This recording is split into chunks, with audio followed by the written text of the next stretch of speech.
Hello friends, welcome to our channel current affair updated. This is Devashish Awasthi. जैसे आपको पता होगा 10 AM पे मैं हमेशा एक इंपॉर्टेंट सीरीज लेके आता हूं जहां पर हम subject specific MCQ question solve करते हैं। सो आज जो हमारे एमसीक्यू क्वेश्चंस होने वाले हैं that is going to be related to economics. तो बड़ा डिफिकल्ट सब्जेक्ट है इकोनॉमिक्स। जनरली लोगों को इकोनॉमिक्स समझ में नहीं आता है। सो आई होप ये सीरीज से आपको ज़रूर हेल्प मिलेगी। क्वेश्चन को किस तरह हम देख सकते हैं, मैं फिर से रिपीट कर रहा हूँ। अगर आपको दिक्कत आ रही है, याद रखिएगा एमसीक्यू सॉल्व करने में, या तो फिर आप बेसिक से पढ़ना चाहते हैं, तो इसीलिए मैं कह रहा हूँ एक बार आप हमारे एप्लीकेशन को डाउनलोड कर लें। वहाँ हमने पूरा कंप्लीट पढ़ाया हुआ है, तो आपको वहाँ बड़ी हेल्प मिल जाएगी। डिस्क्रिप्शन बॉक्स में हमने ऐप का लिंक दिया हुआ है।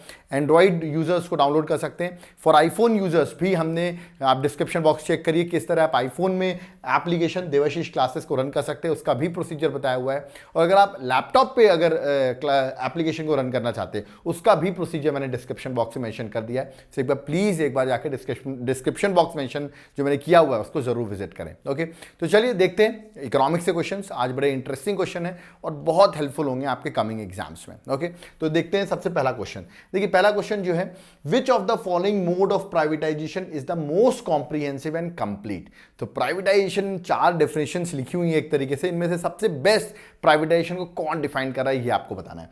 पहला लिखा है कि हम प्राइवेट सेक्टर को पब्लिक सेक्टर में इंट्रोड्यूस करें, उसे प्राइवेटाइजेशन कहते हैं। या तो आप मैनेजमेंट पब्लिक एंटरप्राइजेस का प्राइवेट सेक्टर को दे दें, कॉन्ट्रैक्ट में दे दें उनको, ठीक है। थर्ड लिखा हुआ है आप ओनरशिप और मैनेजमेंट जो है वो वर्कर्स को ट्रांसफर कर दें। फोर्थ लिखा है आप ओनरशिप और मैनेजमेंट जो है वो प्राइवेट सेक्टर को ट्रांसफर कर दें। तो आपको बताना सबसे बेस्ट एग्जांपल प्राइवेटाइजेशन का क्या है। ओके, तो जिसने भी पढ़ा होगा प्राइवेटाइजेशन बड़ा न्यूज़ में है, disinvestment, strategic disinvestment, asset monetization, ये सब मैंने अपने इकोनॉमिक्स लेक्चर में डिफरेंसेस बताए हुए हैं ऑलरेडी।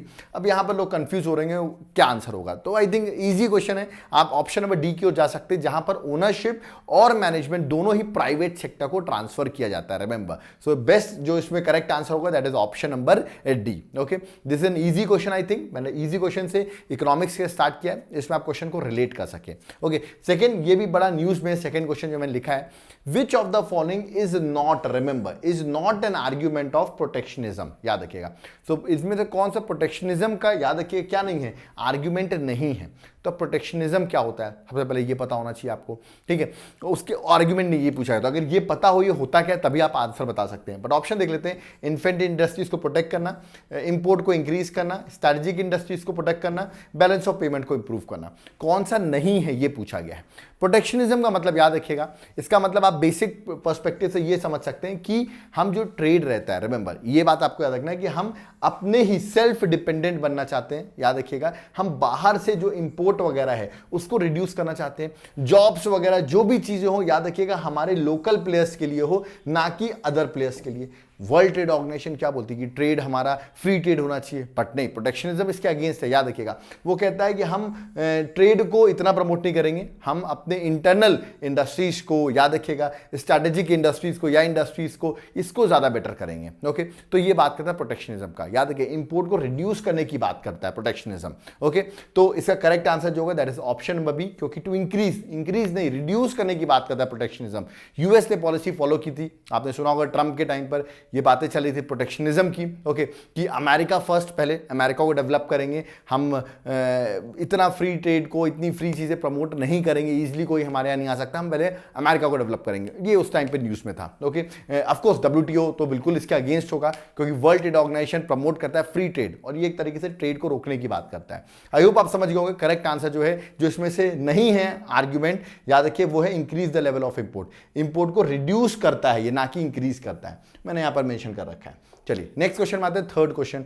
ये भी बड़ा फेमस है, कभी भी डंपिंग की बात आए तो चाइना हमारे दिमाग में जरूर आता है। ओके, हम इस पे कुछ ड्यूटीज भी लगाते हैं, अगर आपने इकोनॉमिक्स में पढ़ा होगा। अगर नहीं पढ़ा है सब चीजें तो प्लीज एक बार डिस्क्रिप्शन बॉक्स में आके इकोनॉमिक्स के ही लेक्चर्स आप देख लो, तो आपके लिए एडवांटेज हो जाएगा। ओके, वहां पर आपको मैं एप्लीकेशन में इकोनॉमिक्स के भी लेक्चर्स मिल जाएंगे। ओके, अब डंपिंग सीधा तो पूछा मैंने, इंटरनेशनल ट्रेड में डंपिंग का क्या कंटेक्स्ट है। Okay, the 4 option which have been mention आप पढ़ सकते हैं, है ना।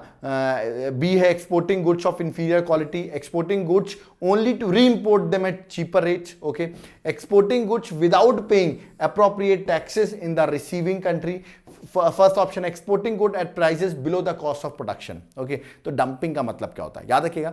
डंपिंग का मतलब होता है, जनरली चाइना करता है ये, याद रखिएगा, जो गुड्स रहते हैं उनको जो उनका प्रोडक्शन कॉस्ट रहता है उससे भी कम अमाउंट में उसका कॉस्ट बनाता है और दूसरी कंट्रीज में वो डंप करता है। रिमेंबर, इससे होता क्या है, लेट सपोज चाइनीज मोबाइल, ठीक है, उनका कॉस्ट ऑफ प्रोडक्शन जितना था उससे भी कम अमाउंट पर वो इंडिया में फॉर एग्जांपल मोबाइल्स की एंट्री कराएगा। ओके, इससे क्या होगा, आप वो मोबाइल लेंगे क्योंकि आपको बड़ा सस्ता पड़ रहा है। रिमेंबर, आप वो मोबाइल लेंगे और आपकी मोबाइल, और इससे क्या होगा, जो अदर मोबाइल्स हैं, जो इंडियन मोबाइल्स हैं या अदर मोबाइल्स हैं, उनको इंपैक्ट पड़ेगा, उनके बिजनेस को, याद रखिएगा, और अपने बिजनेस को ये बढ़ाएगा यहां पर। Remember, that mean by dumping. Dumping का मतलब होता है आप गुड्स को एक्सपोर्ट करते हैं, remember, at prices below the cost of production, ठीक है, just to harm that country. Okay, generally dumping दूसरी कंट्री को हार्म करने के लिए की जाती है। तो चाइना सस्ते अमाउंट में, कॉस्ट ऑफ प्रोडक्शन से भी सस्ते में आपके यहाँ डंप करेगा, ठीक है। अब इसको रोकने के लिए आप डंपिंग ड्यूटीज लगाते हैं, ठीक है, कि हम उस कॉस्ट को, मतलब उस अमाउंट पर ये मार्केट में नहीं आना चाहिए। रिमेंबर, ठीक है, तो याद है इसका correct answer that is option number A. बहुत सिंपल सा टर्म है बट इसको याद रखिएगा। ओके,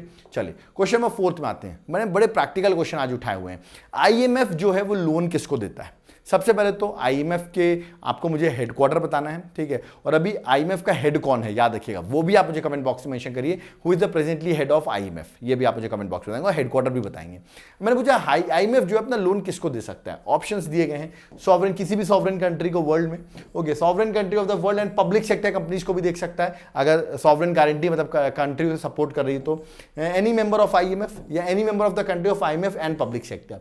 तो आईएमएफ किसको लोन देता है? याद रखिएगा, एक ही आंसर है, बहुत सिंपल है, नहीं पता इसको याद कर लीजिए कि अगर आप आईएमएफ के मेंबर हैं तो आपको आईएमएफ से लोन मिल जाएगा। Any member country of IMF, International Monetary Fund. Remember, very easy direct question. तो correct answer that is option number C. Remember, तो C is the correct answer. Okay, चलिए आगे बढ़ते हैं। याद रखिएगा, जैसे मैंने यहां पर लिखा है, मिडाइवल हिस्ट्री के अगर सिर्फ आप लेक्चर्स देखना चाहते हैं वो भी एप्लीकेशन में मिल जाएगा। आप मॉडर्न के भी देखना चाहते हैं, स्पेसिफिक भी देखना चाहते हैं, वो भी हमारा एप्लीकेशन में मिलेगा, इसलिए एप्लीकेशन को जरूर विजिट करें। ओके, चलिए आगे बढ़ते हैं, नेक्स्ट क्वेश्चन में आते हैं। क्वेश्चन नंबर 5, ये ऐसे टर्म्स यूपीएससी बहुत बार फ्रेम करता है, स्टेट पीसीएस, असिस्टेंट कमांडेंट, ऐसे एग्जाम्स भी इन क्वेश्चंस को उठा सकते हैं, ठीक है, और इजी मेरा मानना है, हाँ, वनडे एग्जाम्स में भी ऐसे क्वेश्चन आ सकते हैं। जैसे मैं पूछा एओए, ठीक है, वर्ल्ड ट्रेड ऑर्गेनाइजेशन के कंटेक्स्ट में एओए का मतलब क्या है?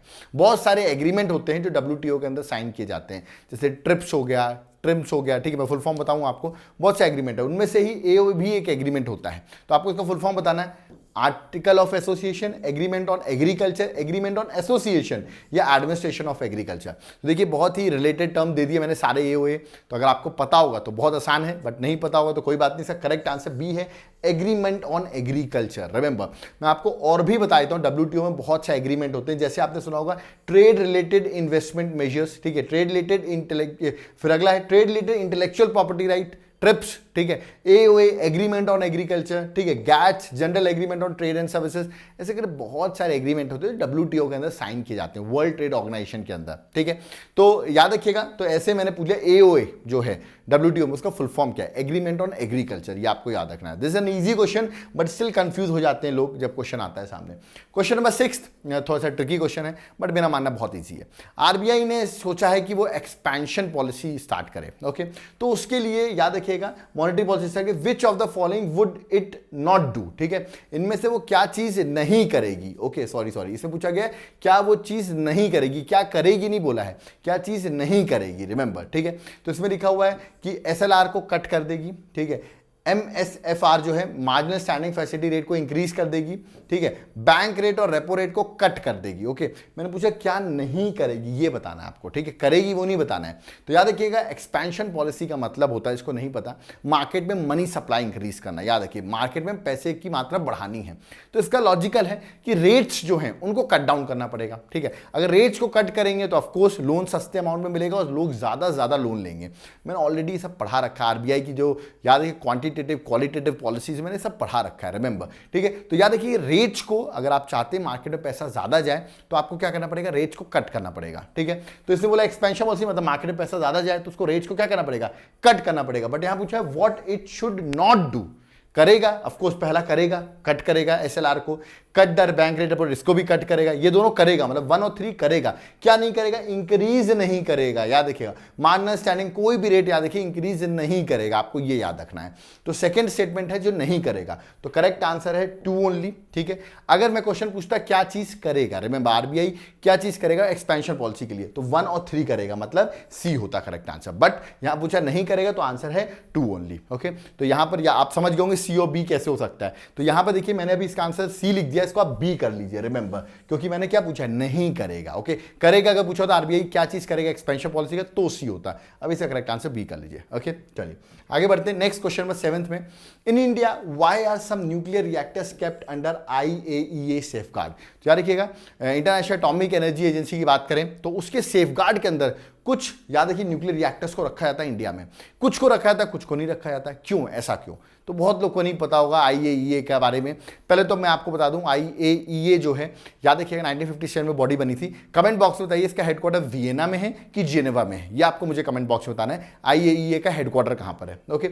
और जिसको नहीं पता न्यूक्लियर रिएक्टर कुछ सेफगार्ड में है कुछ नहीं है, तो इसका आंसर आपको बताना। There are 4 option have been mention, आप रीड कर सकते हैं ऑप्शंस, ओके। तो मैं आपको बता देता हूं, चलिए बहुत लोग को मेरे को लगता है नहीं पता होगा, ओके। याद रखिएगा आप यूरेनियम जो है कुछ आप इंपोर्ट करते हैं, ठीक है, इंपोर्ट करके मंगाते हैं, वो प्लांट्स में यूज करते हैं, और कुछ आपके पास खुद का यूरेनियम है उसको आप डोमेस्टिक सप्लाई के यूरेनियम से आप अपने प्लांट को रन कराते हैं। तो अगर आपने बाहर से इंपोर्ट किया यूरेनियम तो वो किस सेफगार्ड में आएंगे, IAEA के सेफगार्ड में। और अगर डोमेस्टिक सप्लाई है रिमेंबर तो वो उसके लिए सेफगार्ड के अंदर आना जरूरी नहीं है। तो करेक्ट आंसर क्या है, some use imported uranium and other use domestic supply. इसलिए कुछ लोग IAEA सेफगार्ड के अंदर है, कुछ लोग नहीं है। तो जो बाहर से मंगा रहे हो आप यूरेनियम फिर यूज करो तो सेफगार्ड के अंदर आओगे, याद रखिए। तो करेक्ट आंसर का ऑप्शन में बी है। मेरे को लग रहा है बहुत लोग को नहीं पता होगा, प्लीज अपनी नॉलेज बेस्ड पॉइंट को अपडेट करिए, ओके। तो B is the correct answer, okay. चलिए नेक्स्ट क्वेश्चन नंबर 8, कुछ करंट क्वेश्चन देख लेते हैं। अभी आपको पता है सबसे क्लीनेस्ट सिटी अगर बनी है तो वो बनी है इंदौर। इंदौर शहर बना है सबसे क्लीनेस्ट सिटी,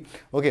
बट यहां पे मैंने जो क्वेश्चन पूछा है सबसे क्लीनेस्ट स्टेट कौन सा बना है, ठीक है। स्वच्छ सर्वेक्षण अवार्ड 2021 में सबसे क्लीनेस्ट स्टेट, इजी क्वेश्चन है, छत्तीसगढ़, राजस्थान, आंध्र प्रदेश, मध्य प्रदेश, डायरेक्टली आप बता सकते हैं। Yes the correct answer is that is Chhattisgarh, okay. Comment box बताइए सबसे बिलो में किसकी रैंकिंग थी स्टेट्स में, सबसे डर्टी स्टेट कौन सा है, ये आप मुझे कमेंट बॉक्स में बताएंगे। सबसे क्लीनेस्ट स्टेट जो है वो है छत्तीसगढ़, रिमेंबर, ओके। और सिटी में तो बता दिया मैंने इंदौर, ओके। अभी recently 56 conference of director general of police हुई है एंड इंस्पेक्टर जनरल। मैंने पूछा है किस सिटी में ये कॉन्फ्रेंस ऑर्गेनाइज की गई है, बड़ा न्यूज में भी है। अभी आपने सुना होगा कुछ इंडेक्स भी पब्लिश किए हैं कि कौन सा पुलिस स्टेशन सबसे अच्छा है, ठीक है। उसमें सबसे बेस्ट पुलिस स्टेशन दिल्ली को मिला है, मैं आपको बता रहा हूं। आपको मुझे उस पुलिस स्टेशन का नाम भी बताना है, ओके। तो ये सब जो सेरेमनी हो रही है, 56 कॉन्फ्रेंस जो हो रही है, ये कहां पर हो रही है? मोदी जी खुद आए थे इस कॉन्फ्रेंस में। ऑप्शन है गुरुग्राम, लखनऊ, सूरत या भोपाल। इसमें से करेक्ट आंसर आपको बताना है। यानी मैंने बताया प्रधानमंत्री खुद आए हैं, तो आप याद कर सकते हैं करेक्ट आंसर जो है वो that is Lucknow, capital of UP में इलेक्शंस भी याद रखिएगा। तो करेक्ट आंसर इसका जो है वो लखनऊ है, ओके। तो इसको प्लीज आप नोट डाउन जरूर करें, okay. Next last question, PM Modi ने इनॉग्रेट किया है अटल एकता पार्क, ओके।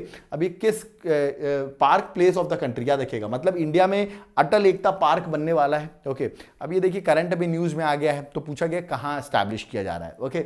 यूपी पीसीएस के लिए तो बड़ा इंपॉर्टेंट क्वेश्चन हो सकता है ये, ओके। बट स्टेट पीसीएस में और यूपीएससी ऐसे एग्जाम्स में, अदर स्टेट पीसीएस में भी करंट अफेयर्स में क्वेश्चन इंपॉर्टेंट हो जाता है। ऑप्शन है बुंदेलखंड, इंदौर, प्रयागराज या झांसी। तो कहां पर यह अटल एकता पार्क इनॉग्रेट करने की बात की गई है, याद इनॉग्रेट किया है मतलब मोदी जी ने। Correct answer that is option number D, that is Jhansi, okay. तो स्टैटिक क्वेश्चन था, बट याद रखिएगा स्टैटिक क्वेश्चन भी हमको देखते रहना है। आज हमारे कुछ क्वेश्चन इकोनॉमिक्स के थे, कुछ करंट अफेयर्स के मैंने इजी क्वेश्चन लिए, इसमें आपको आप एनालाइज कर सकें चीजों को, ओके। तो we have done with the 10 questions. I hope आपके बहुत सारे क्वेश्चन सही हुए होंगे, ओके। अगर आप हमारे साथ प्रिपरेशन करना चाहते हैं, ऑफलाइन प्रिपरेशन करना चाहते हैं, ऑनलाइन नहीं, अगर ऑफलाइन करना चाहते हैं तो आप विष्णुगुप्त एकेडमी इंदौर आ सकते हैं। इंदौर पर आकर हमारे ऑफलाइन कोचिंग में आप यूपीएससी या एमपीपीएससी की प्रिपरेशन कर सकते हैं। तो एक बार नंबर जो है वो यहाँ पर मेंशन है, आप कांटेक्ट कर सकते हैं, ओके, अगर आपको एडमिशन लेना हो तो। बट अगर आप नहीं आ सकते ऑफलाइन और आप घर रह के प्रिपरेशन करना चाहते हैं, मैंने बार बार बताया आपको, एक बार एप्लीकेशन को जरूर डाउनलोड करो। वहाँ पर हम आपको पर्सनल गाइडेंस के रूप में, याद रखिएगा, क्योंकि अगर क्वेश्चंस नहीं बन रहे हैं और आपको एग्जाम क्रैक करना है तो आप बहुत लेट हो रहे हो,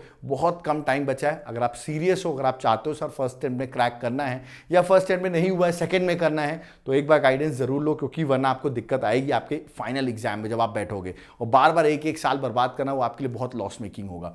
तो इसीलिए अगर आप अभी भी आपके पास बहुत टाइम है, अभी 4-5 मंथ्स बचे हुए हैं, पेपर आपका जून में है, तो बहुत टाइम है अभी आपके पास, अभी भी आप एक स्ट्रैटेजी बना के प्रिपरेशन कर सकते हो। उसके लिए आप हमारे कोर्सेज ज्वाइन कर सकते हो, गाइडेंस के लिए आप हमें कॉल कर सकते हो, डिस्क्रिप्शन बॉक्स में हमने नंबर भी मेंशन कर रखा है, ठीक है। तो क्वेश्चंस आपको बहुत हेल्पफुल करेंगे, ये क्वेश्चन हेल्प करेंगे, तो हमारे कोर्सेज में भी आपको बहुत सी हेल्प मिलेगी, याद रखिएगा। ओके, मैं आपको बता दूं, अगर आपको लेक्चर पसंद आया तो वीडियो को लाइक जरूर कर दें। फर्स्ट टाइम चैनल को विजिट कर रहे हो तो चैनल को सब्सक्राइब कर लो, क्योंकि इस लेक्चर्स को बनाने में बहुत मेहनत लगती है। ओके, इन ऐसे क्वेश्चंस को लाने में, करंट के साथ जोड़ के topic wise subject wise questions लाने में बहुत टाइम लगता है। तो आई होप आप उस चीज़ को अप्रिशिएट करते होंगे, तो आप जरूर एक बार वीडियो को लाइक कर देंगे, तो इससे हमको समझ में आएगा यू आर अप्रिशिएटिंग दोस्त थिंग।